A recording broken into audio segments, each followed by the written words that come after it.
Assalamualaikum warahmatullahi wabarakatuh. Perkenalkan, nama saya Wadifatul Thoyibah dari Pendidikan Ekonomi 2016A Universitas PGRI Ronggolawe. Saya di sini akan membahas tentang sistem keuangan dan lembaga keuangan di Indonesia. Yang pertama yaitu sistem keuangan. Sistem keuangan pada dasarnya adalah tatanan dalam perekonomian suatu negara yang memiliki peran dalam menyediakan fasilitas jasa-jasa di bidang keuangan oleh lembaga keuangan penunjang lainnya, misalnya saja yaitu pasar uang dan pasar modal. Selanjutnya, menurut Peter S. Ross ada 7 fungsi pokok sistem keuangan. Yang pertama yaitu fungsi tabungan. Fungsi tabungan yaitu sistem keuangan yang menyediakan suatu mekanisme dan instrumen tabungan.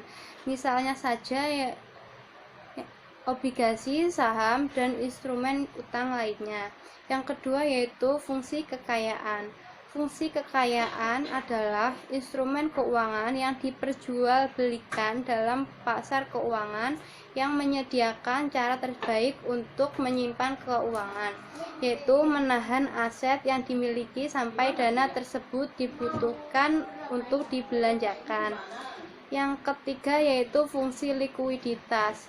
Fungsi likuiditas adalah kekayaan yang disimpan dalam bentuk instrumen keuangan, dapat dikonversi menjadi kas atau uang tunai di pasar keuangan dengan resiko yang kecil. Yang keempat adalah fungsi kredit. Fungsi kredit adalah pasar keuangan yang menyediakan kredit untuk membiayai kebutuhan konsumsi dan investasi. Kredit merupakan pinjaman yang disertai janji untuk membayar kembali di masa yang akan datang. Yang kelima adalah fungsi pembayaran. Fungsi pembayaran merupakan sistem keuangan yang menyediakan mekanisme pembayaran atas transaksi barang dan jasa. Instrumen yang dapat digunakan sebagai alat untuk melakukan pembayaran antara lain cek, giro, kartu kredit, dan kartu debit. Yang keenam adalah fungsi resiko. Sistem keuangan ini secara luas menawarkan proteksi terhadap jiwa, kesehatan, harta, dan risiko penghasilan atau kerugian kepada semua unit usaha dan instrumen dan konsumen termasuk pemerintah. Yang terakhir adalah fungsi kebijakan. Pasar keuangan pada dekade terakhir ini telah menjadi suatu alat utama bagi otoritas untuk melakukan kebijakan guna menstabilkan dan mempengaruhi inflasi.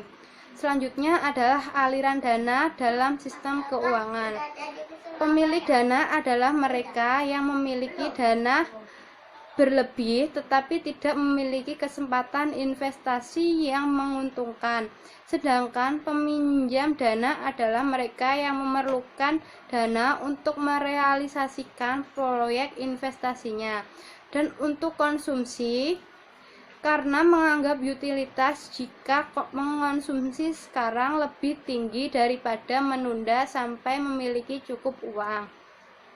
Aliran dana dalam sistem keuangan dapat terjadi secara langsung di pasar keuangan dan tidak langsung melalui lembaga perantara keuangan. Selanjutnya adalah struktur pasar keuangan. Pasar keuangan dapat dibedakan berdasarkan karakteristiknya, yaitu berdasarkan waktu jatuh tempo instrumennya, prioritas pengambilannya, urutan transaksinya, dan organisasi pasarnya. Yang pertama yaitu pasar uang dan pasar modal. Berdasarkan waktu jatuh tempo, pasar keuangan dibedakan menjadi pasar uang dan pasar modal. Pasar uang sendiri adalah pasar keuangan yang mentransaksikan sekuritas atau instrumen yang memiliki waktu jatuh tempo kurang dari 1 tahun. Sedangkan pasar modal memiliki waktu jatuh tempo lebih dari 1 tahun. Yang kedua yaitu pasar obligasi. Perusahaan yang memerlukan dana bisa meminjam secara langsung dengan menertibkan surat utang dan saham. Instrumen utang memberikan penghasilan tetap, sedangkan ekuitas adalah mengklaim terhadap penghasilan bersih dan aset perusahaan. Yang ketiga yaitu pasar primer dan pasar sekunder. Berdasarkan urutan transaksinya, pasar keuangan dibedakan menjadi pasar primer dan pasar sekunder. Perusahaan yang akan menertibkan sekuritas, misalnya saham, membeli jasa bank investasi yang tugasnya melakukan proses peminjaman emisi, yaitu menggaransi harga sekuritas dan menjualnya ke publik. Yang keempat adalah pasar bursa. Pasar keuangan yang diklarifikasikan menjadi pasar bursa dan pasar non bursa. Pasar bursa sendiri merupakan pasar keuangan yang terpusat di suatu tempat tertentu di mana penjual dan pembelinya bertemu. Selanjutnya adalah klarifikasi lembaga keuangan. Lembaga perantara keuangan diklarifikasikan berdasarkan sumber dananya. Yang pertama yaitu lembaga penerima simpanan, yang kedua kontraktual saving instruction, yang ketiga perantara investasi. Selanjutnya adalah otoritas keuangan. Otoritas keuangan memiliki peran dan pengaturan pengawasan di bidang keuangan yang terdiri dari Bank Indonesia, sebagaimana yang diatur dalam Undang-Undang Nomor 23 Tahun 1999. Bank Indonesia adalah Bank Sentral Republik Indonesia yang merupakan lembaga negara yang independen, bebas dari campur tangan pemerintah atau pihak-pihak lainnya.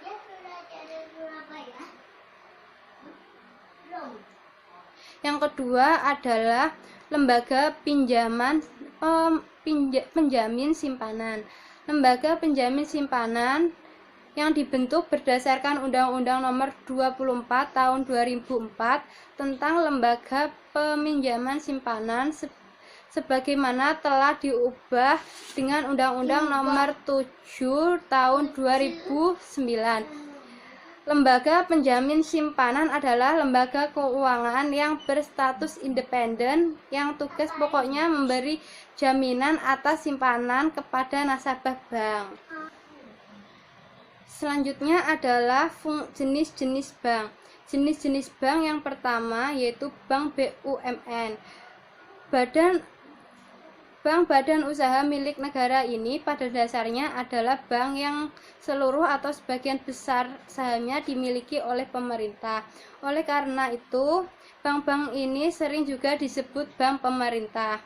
Contohnya saja yaitu Bank Rakyat Indonesia atau Bank BRI, Bank Negara Indonesia atau Bank BNI, Bank Mandiri, dan Bank Tabungan Negara. Selanjutnya adalah bank pemerintah daerah. Bank-bank milik pemerintah daerah adalah bank pembangunan daerah yang pendiriannya didasarkan pada Undang-Undang Nomor 13 Tahun 1962 dengan diundangkannya Undang-Undang Nomor 7 Tahun 1992 sebagaimana telah diubah dengan Undang-Undang Nomor 10 Tahun 1998.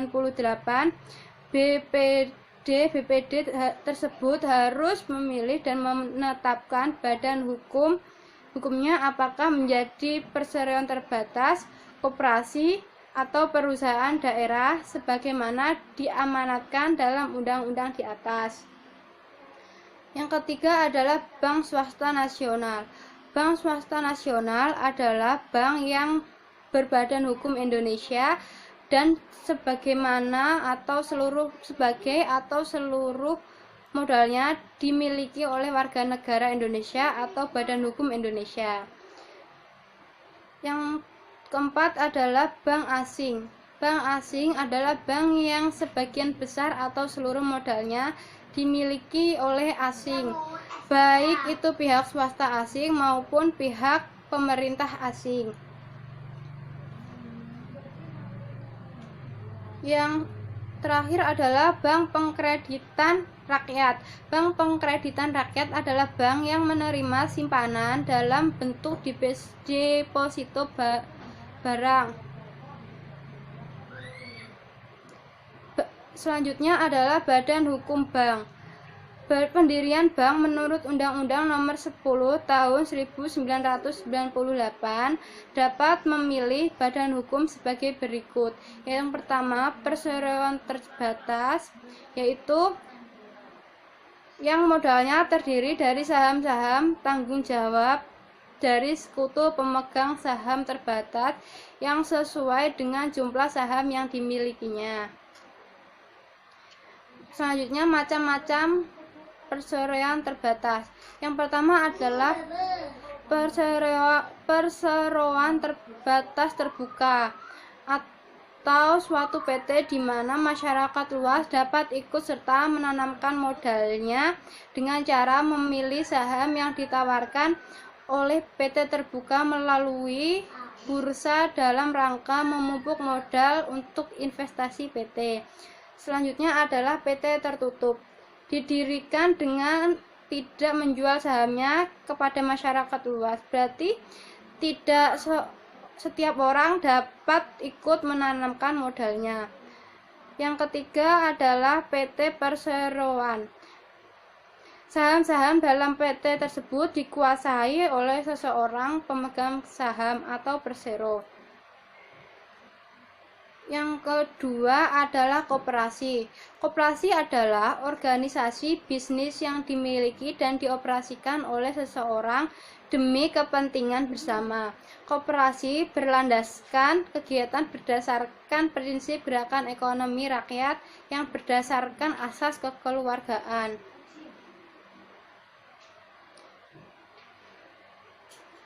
Selanjutnya adalah sistem lembaga keuangan bukan bank. Menurut Surat Keputusan Menteri Keuangan Republik Indonesia, lembaga keuangan bukan bank adalah semua lembaga yang melakukan kegiatan dalam bidang keuangan yang secara langsung atau tidak langsung menghimpun dana dengan cara mengeluarkan surat-surat berharga, kemudian menyalurkan kepada masyarakat, terutama untuk membiayai investasi perusahaan.